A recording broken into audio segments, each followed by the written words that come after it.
Hello students, how are you. पिछले videos के अंदर अपन ने ग्रामर का नया टॉपिक उठाया था जिसका नाम था रिपोर्टेड स्पीच, जिसको डायरेक्ट इनडायरेक्ट और नरेशंस भी कहते हैं।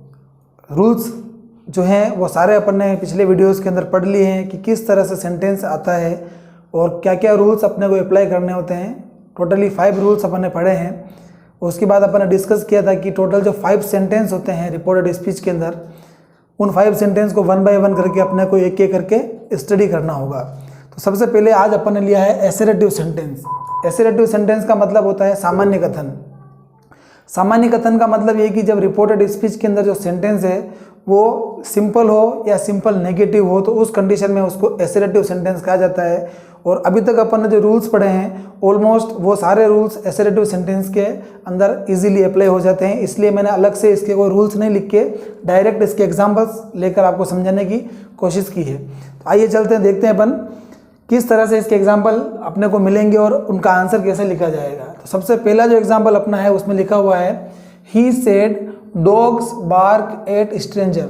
अभी सेंटेंस को अंदर अगर पढ़ते हैं तो ये आपका रिपोर्टेड स्पीच का पार्ट है जो इन्वर्टेड कोमा के अंदर है। इसमें लिखा हुआ है डॉग्स बार्क एट स्ट्रेंजर। अब ये एक ऐसी बात है जो आप सब जने जानते हो कि नॉर्मली एक तरह से यूँ क्या कहा जा सकता है कि हैबिचुअल फैक्ट है या फिर ऐसी कोई घटना है जिसको चेंज नहीं किया जा सकता। क्यों? क्योंकि लिखा हुआ है कि डॉग्स जो होते हैं वो अजनबियों के ऊपर क्या करते हैं, भौंकते हैं। और ये लगभग सारे जो डॉग्स होते हैं उनकी एक नेचर होती है, उनकी हैबिट होती है। इसलिए ये एक सेंटेंस ऐसा है जिसके अंदर अपने को टेंस चेंज नहीं करना है। ये अपन ने टेंस चेंजेस के नोट के अंदर पढ़ा था। तो इसका आंसर हो जाएगा एसेरेटिव सेंटेंस में सेड टू होने की कंडीशन में ये कन्वर्ट होता है, अदरवाइज सेड का सेड ही रखना है। तो ये हो जाएगा ही सेड, फिर कनेक्टिव अपन एसेरेटिव इसलिए लगाएंगे दैट, और आगे लिखना अपने को डॉग्स ऐसा कैसा लिखना है बार्क एट स्ट्रेंजर। ठीक है, तो ये इसका आंसर बन जाएगा और लास्ट में अपने को फुल स्टॉप लगाना है। अभी एक ही सेंटेंस बन गया है तो इसका आंसर ये बना। नेक्स्ट सेंटेंस अगर अपन देखें तो लिखा हुआ है they said to us you do your work. अभी सेंटेंस के अंदर ये सेंटेंस देखो आप, यू डू योर वर्क, ये भी एक एसेरेटिव सेंटेंस है क्योंकि सिंपल सेंटेंस है। तो उस कंडीशन में अपने को सेड टू को कन्वर्ट करना है टोल्ड में, क्योंकि एसेरेटिव में सेड टू का हो जाता है टोल्ड। तो दे टोल्ड अस, यहाँ तक कंप्लीट। फिर कनेक्टिव एसेरेटिव में दैट का अप्लाई करना है। फिर यू यहाँ पर जो है वो सेकंड पर्सन है, सेकंड पर्सन चेंज होता है अस के अकॉर्डिंग। तो यू सब्जेक्ट है तो अस का सब्जेक्ट हो जाएगा वी। ठीक है, देन आफ्टर ये आ गए आपके डू जो है फर्स्ट फॉर्म है, फर्स्ट फॉर्म कन्वर्ट होती है सेकंड फॉर्म में, तो डू का हो जाएगा डिड, वी डिड। अब आपने यू का वी किया तो योर का हो जाएगा आवर वर्क। इस तरह से ये सेकंड एग्जाम्पल भी यहाँ पर कंप्लीट होता है। थर्ड एग्जाम्पल के बारे में बात करें, द टीचर सेड, टीचर ने क्या कहा है आई फील वीक टुडे, मुझे आज कमजोरी सी महसूस हो रही है। तो इसका भी ये एसेरेटिव सेंटेंस है। तो यहाँ पर सेड टू नहीं है, केवल सेड है तो सेड का सेड ही रखना है। ये हो जाएगा द टीचर सेड, कनेक्टिव अपने को अप्लाई करना है अगेन दैट। आई जो है यहाँ पर टीचर के लिए अप्लाई हुआ, अब टीचर ही भी हो सकता है और शी भी हो सकता है, तो मैंने लिखा है ही। ठीक है, फील जो फर्स्ट फॉर्म है इसकी सेकंड फॉर्म होती है फेल्ट, ही फेल्ट वीक, और टुडे का हो जाता है अपन जानते हैं दैट डे।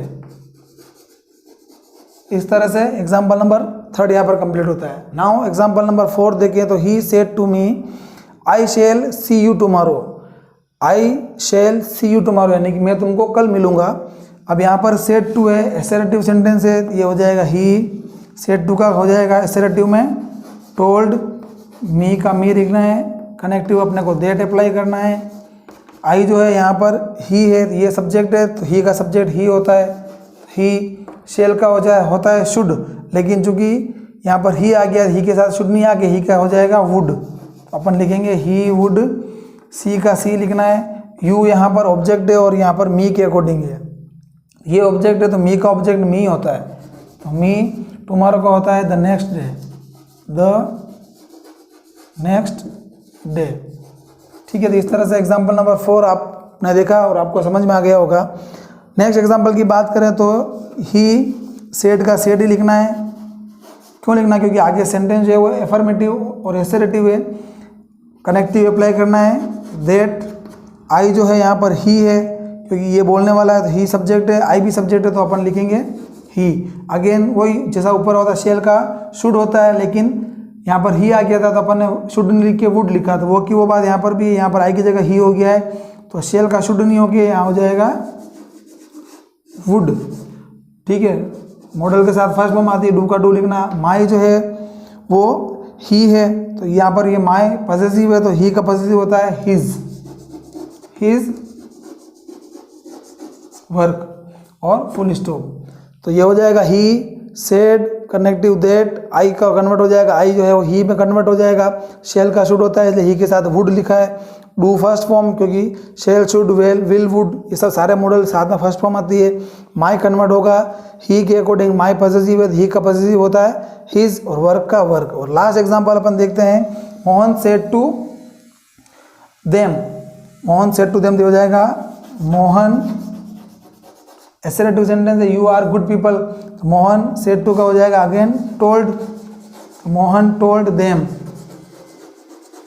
कनेक्टिव हो जाएगा that, Mohan told them that, you जो है यहाँ पर देम के अकॉर्डिंग बदलना है, तो देम का हो जाएगा दे, क्योंकि सब्जेक्ट है, तो दे। आर का हो जाएगा वर और गुड पीपल, गुड पीपल। तो इस तरह से एसेरेटिव के एग्जाम्पल एग्जाम में आते हैं, और नॉर्मली इनको अपन इस तरह से पूरा कर सकते थे। एसेरेटिव सेंटेंस बहुत इजी है, आप लोगों को होप करता हूँ ये एग्जांपल्स आप लोगों को समझ में आए होंगे। इस तरह के बहुत सारे एग्जांपल होते हैं, आप किसी टेक्स्ट बुक वगैरह से, किसी गाइड वगैरह से और बहुत सारे एग्जांपल देखकर उनको सोल्व करना और एसेरेटिव सेंटेंस को इनडायरेक्ट में बदलने की एफर्ट करना। होप करता हूँ आज का आपको वीडियो अच्छा लगा होगा और समझ में आया होगा।